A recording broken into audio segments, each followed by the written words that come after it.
A genius-level bank robber outsmarts the FBI at every turn, never realizing he's about to become America's public enemy number one.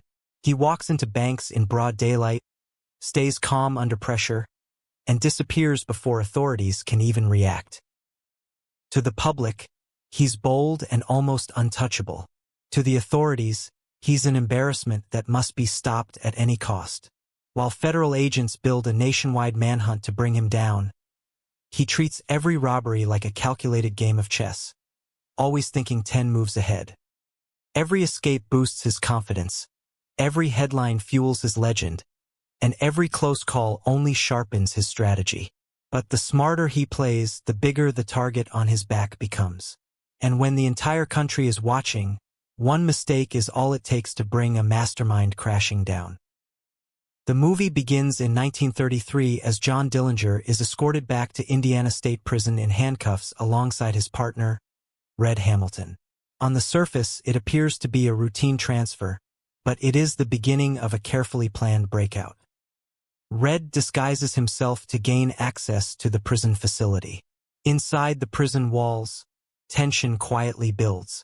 In one of the work areas, a prisoner receives a box and discreetly opens it.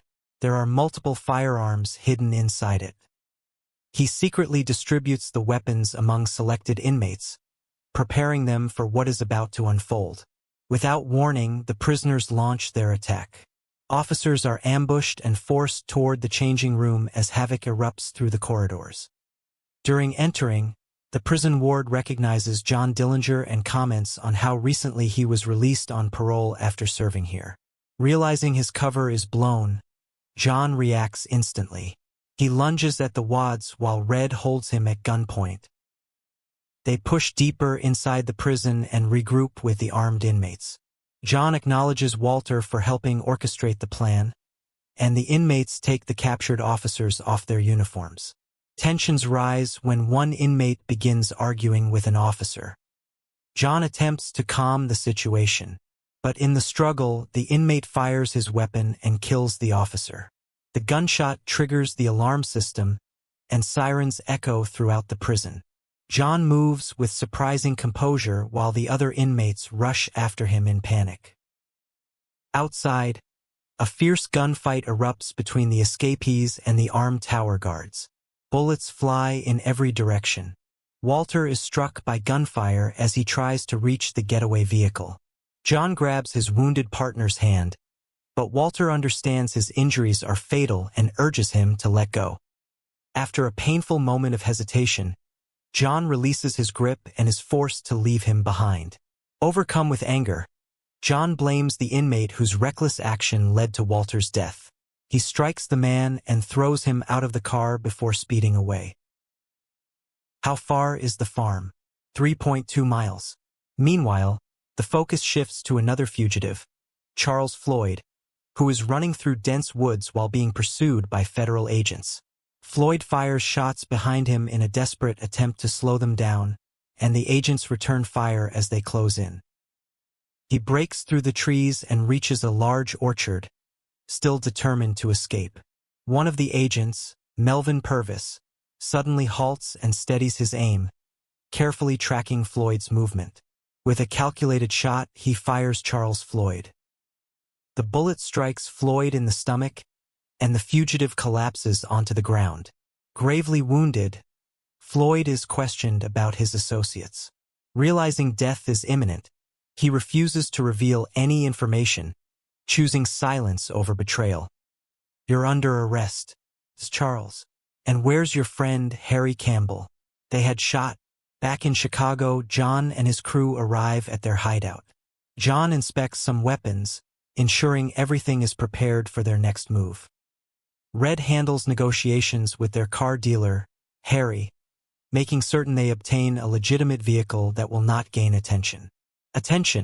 John also meets with a corrupt police officer who criticizes the sloppy prison escape and warns that authorities are intensifying their search. Rather than argue, John hands over cash to secure the officer's silence and cooperation. The following day, the crew targets the largest bank in the area.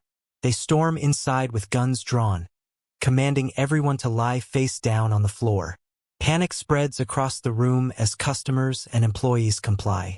John marches straight to the bank manager, presses a gun against him, and forces him toward the vault. Under threat, the manager unlocks it. The crew rapidly fills the stacks of cash into waiting bags. When the manager hesitates and attempts to stall, John strikes him with his gun, making it clear that survival depends on obedience and fear silences any further resistance. Outside, one of the crew members stands guard, armed and conscious, and scans the area carefully. In the distance, he notices some vehicles approaching at high speed. His expression changes as he realizes law enforcement is converging on the bank. Inside the bank, tension spikes as the crew member begins hitting on the door, urgently signaling that the police have arrived and they must leave immediately. Despite the warning, the crew keeps filling the stacks of cash into their waiting bags, unwilling to abandon even a single bundle. Finally, John Dillinger rises and commands everyone to move out.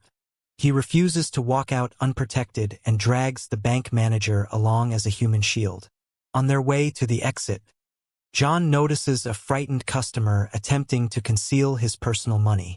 Rather than react violently, he clarifies that he is only targeting the bank's funds, not the savings of ordinary people. "I'll hear if you want to give the bank's money." The moment is brief, but reinforces the image he wants the public to see. At the entrance, the armed member stands guard when a police officer cautiously approaches the doorway. The man instantly reacts, draws his weapon, and aims directly at the officer. Without hesitation, he unleashes rapid gunfire toward the advancing police, forcing them to take cover and keeping them at a distance. John and the rest of the crew step outside with the bank manager. To strengthen their shield, they also bring some customers from inside the bank. The presence of innocent hostages makes the officers hesitate in taking action. The police lower their fire, unwilling to risk civilian lives. Using that split second of uncertainty, the crew reaches their cars and jumps inside. Engines roar to life, and the vehicles speed away. Gunshots echo through the streets as officers attempt to respond. But the John crew vehicles are faster and quickly create distance. The chase fades as John and his crew disappear down the road. After driving far away, they finally reach into a secluded forest. There, John and his crew tie the hostages to a tree, ensuring they will eventually be found, but leaving them stranded. With no time to waste, the crew vanishes once again, staying one step ahead of the law. The scene changes to Washington, D.C., where J. Edgar Hoover, an officer of the Bureau of Investigation, seeks increased government funding. His request is denied as officials challenge his effectiveness and question how many criminals he has personally captured. Unable to provide a strong answer, Hoover leaves frustrated and determined to transform his bureau into a dominant national force. Back at headquarters, Hoover encounters Melvin Purvis. Using Floyd's recent takedown as an opportunity, Hoover formally assigns John's case to Purvis, placing his trust in him to end the notorious outlaw's crime spree. "Are you up to that task, Agent Purvis?" "Absolutely." Outside, reporters gather, eagerly waiting for updates. Hoover introduces Purvis to the press and publicly declares that he is now leading the hunt of John Dillinger. Purvis confidently assures the media that John's capture is only a matter of time, projecting determination and authority. "John Dillinger is a lot smarter and a lot tougher. We will get him." Meanwhile, John relaxes at a restaurant when a man named Alvin Karpis approaches him with a kidnapping proposal. John dismisses the idea, understanding that such crimes would turn public opinion against him. Alvin Karpis then mentions a federal mail train carrying government reserve shipments. This detail immediately captures John's interest, and he instructs Alvin Karpis to keep him informed about the opportunity. "I don't like kidnapping. We also got a mail train we're looking at, too." Meanwhile, John notices a striking young woman named Billy Frechette. He approaches her confidently and offers her a drink. They share a dance, and the chemistry between them is undeniable. After leaving together, they head to a quiet place to eat and talk. During their conversation, she inquires about John's and his way of living. Instead of hiding the truth, John openly admits his real identity and his involvement in bank robberies. His honesty leaves her unsettled, and she questions why he would reveal such dangerous information to her. John makes it clear through his tone and demeanor that he does not want deception between them. As the night ends, he briefly parts ways with her and meets a man named Gilbert Katina, who informs him about a partnership with a man named Frank Nitti present there. John listens carefully, but remains cautious. Another man named Phil Dandria approaches him and talks about his bank robberies. He tells John that Gilbert has connections with him, so John can easily track him down. When John steps back outside, he realizes Billy has already left from there. On the investigative front, Purvis begins tracing John's trail. Using a coat that John had given to one of the hostages during the previous bank robbery, the garment becomes a crucial lead. Purvis also develops a plan to apprehend Harry, John's car dealer, hoping to cut off one of his key resources and close in quickly. At the same time, John locates Billy working at a restaurant performing her coat check service. She attempts to avoid him, hurt by his earlier behavior when he left her waiting outside and implied she was not important to him. A man interferes while trying to retrieve his coat, but John forcefully handles the situation and hands over the garment. Billy watches, conflicted, and reveals she doesn't trust him yet. Hearing this, John reveals personal details about his life. His persistence and sincerity leave an impression on Billy. Eventually, she chooses to go with him. They retreat to his hotel room, where John presents her with a luxurious fur coat as a gift. Their connection deepens, and their relationship moves to an intimate and committed level. On the other hand, the hunt intensifies as Melvin Purvis receives a tip about John Dillinger's possible location. Acting quickly, he and his team head to a hotel to verify the lead. Melvin knocks on one of the doors and a young woman answers him. Melvin calmly questions whether she is alone. She allows him to come inside and Melvin encounters a man named George Nelson eating food, claiming he likely recognizes Melvin because of his recent popularity. To appear cooperative, he encourages the woman to present his driving license to Melvin. Satisfied for the moment, Melvin steps away and instructs one of his agents to guard the door while he gathers the rest of the team. However, the situation turns deadly within seconds. While Melvin is gone, the agent enters inside and just then Nelson, with an accomplice, Tommy Carroll, suddenly opens fire, killing the agent stationed outside. Hearing the gunshot, Melvin rushes back, but by the time he re-enters the building, the criminals have already escaped. He fires at their speeding car but fails to stop them. Meanwhile, John Dillinger continues his crime spree with growing confidence.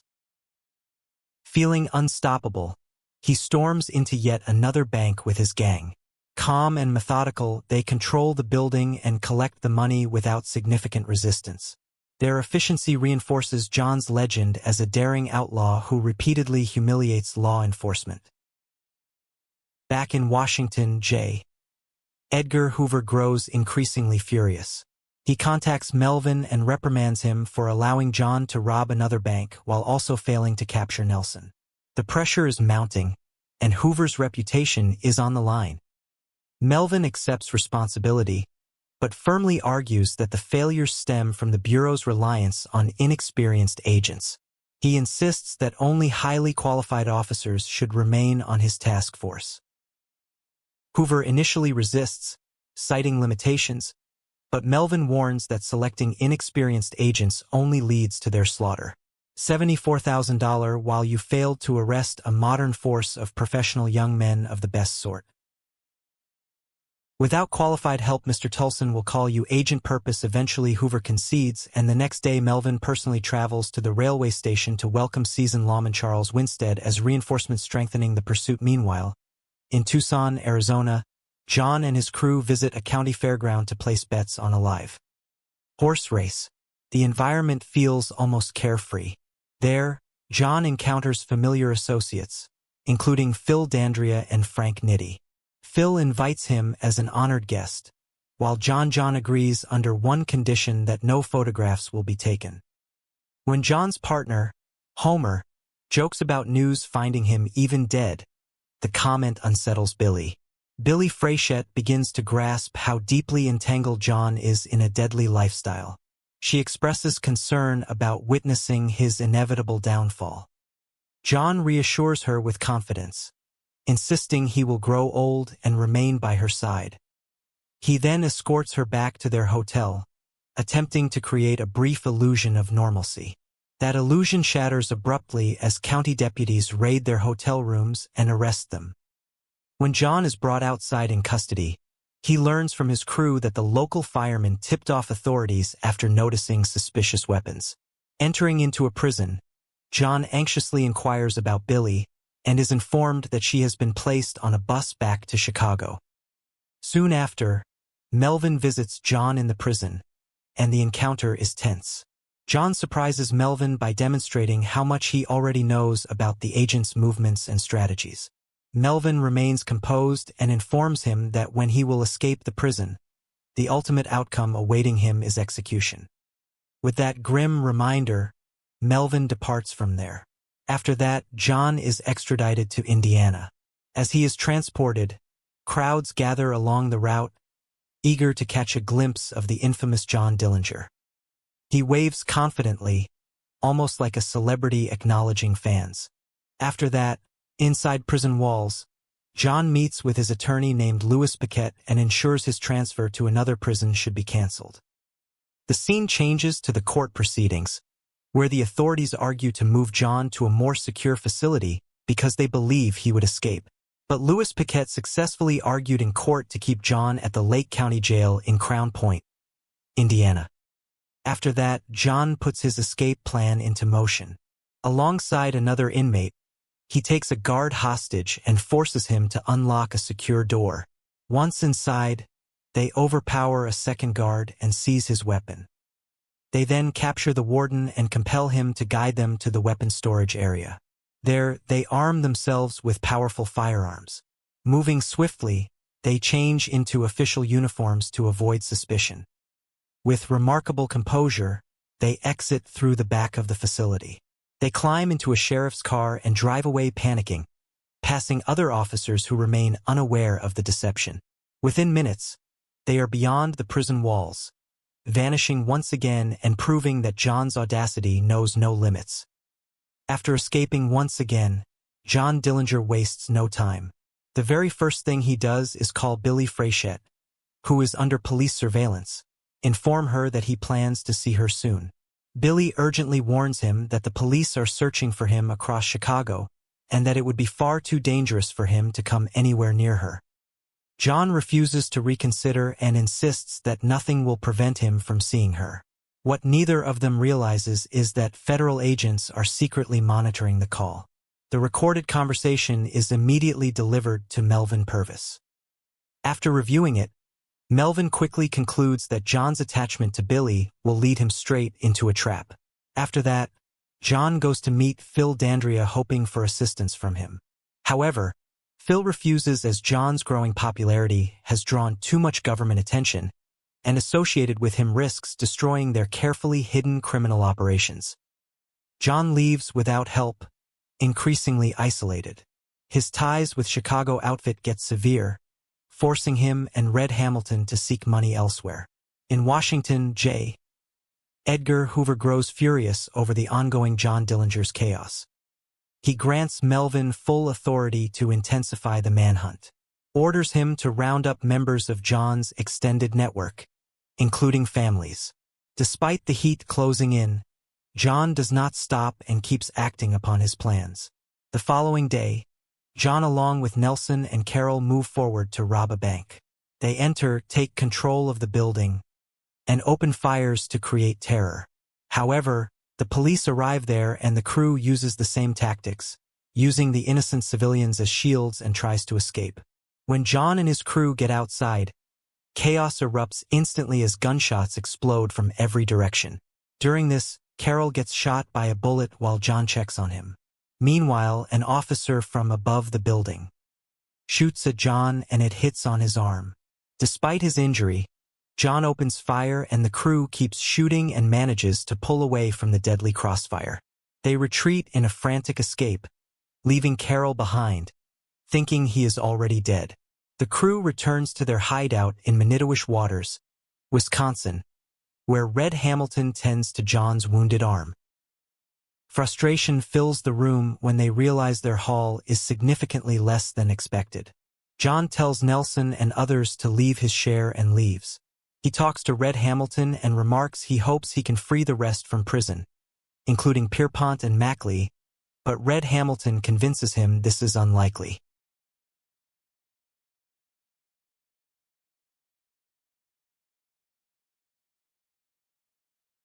Meanwhile, at a hospital, Carol is still alive but injured and is under federal custody. While he is crying in pain, the officers question him about John's whereabouts. The doctor wants to treat Carol, but Martin refuses to allow proper medical treatment and instead threatens to arrest him. Under severe agony and pressure, Carol eventually discloses John's hideout location. Armed with this critical information, Melvin quickly mobilizes his entire team and prepares for a decisive raid. Back at the hideout, John rests while staring at Billy's photograph and listening to music. Suddenly, Melvin and his officers quietly approach the property. They move cautiously surrounding the area. Melvin notices several men exiting the building and getting into a car. He immediately fires and orders them to halt. However, the gunshots echo through the property. Inside, the noise jolts John awake, and he instantly understands the police have arrived. Gunfire erupts from both sides. Amid the chaos, John and Red Hamilton attempt to escape through the back, hiding behind a car. When Melvin spots movement, he assumes it is John fleeing and orders Charles Winstead to pursue him and Red Hamilton.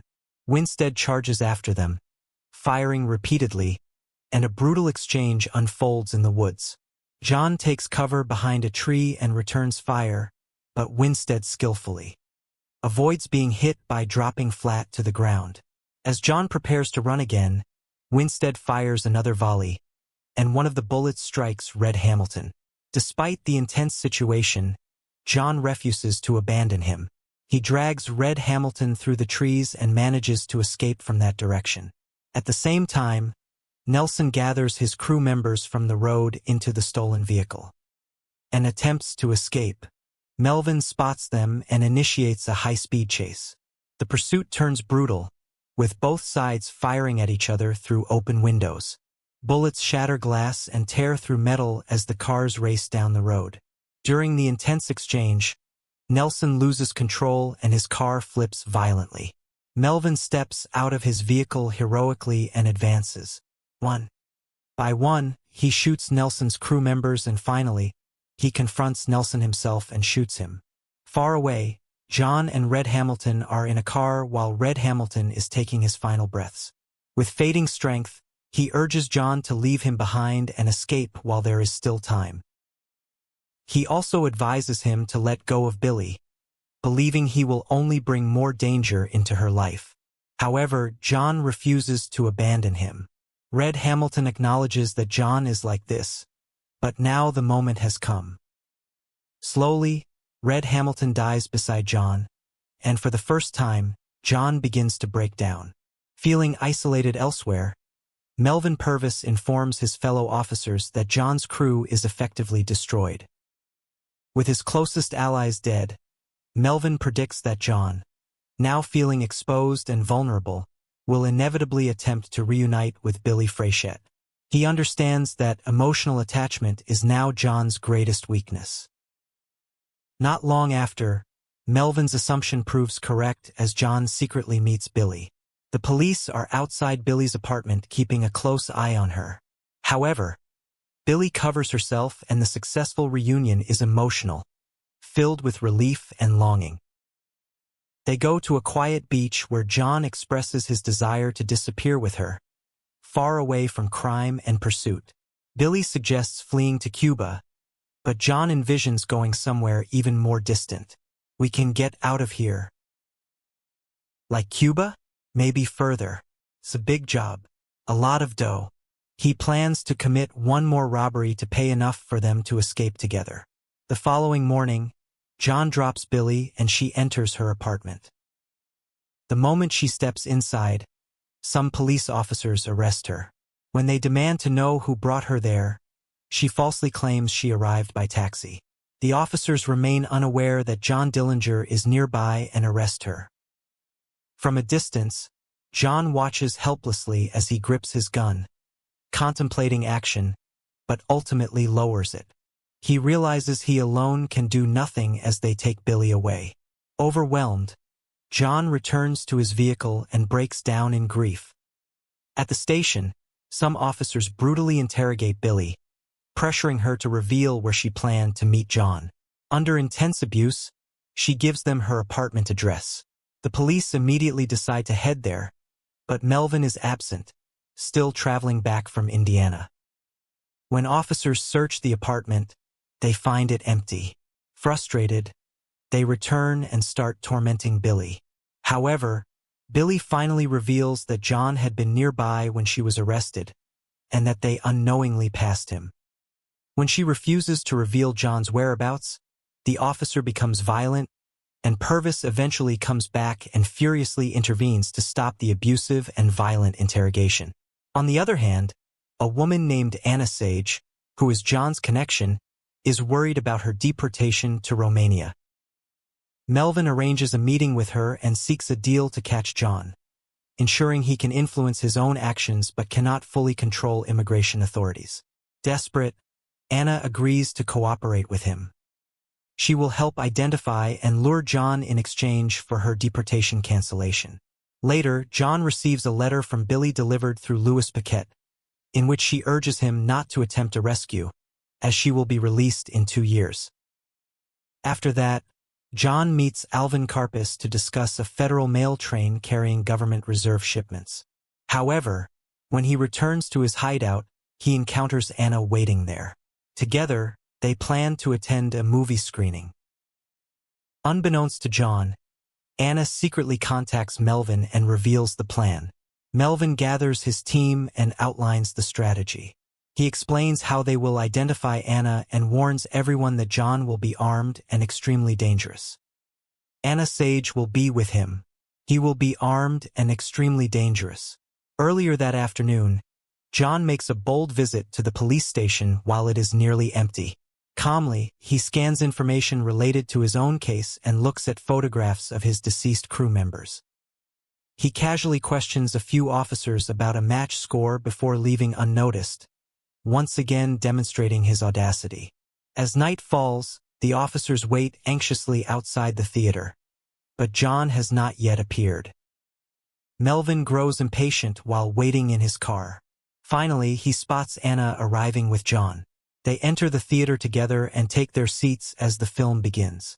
Outside, Melvin Purvis reviews the plan with his agents. When the movie ends, John exits the theater with others. As he steps into the crowd walking, Charles Winstead fires a fatal shot into his head while Melvin also shoots him. John collapses to the pavement, gravely wounded. In his final moments, he whispers something into Winstead's ear. When Melvin questions what John tells him before dying, Winstead claims he couldn't hear him. The next day, Winstead visits Billy in the prison. She becomes furious, fully aware that he killed John Dillinger. Winstead explains he has not come to provoke her, but to deliver John's final message. Before dying, John had softly uttered the words, "Bye-bye, Blackbird. Tell Billy for me. Bye-bye, Blackbird." Hearing this, Billy breaks down in tears, mourning her love.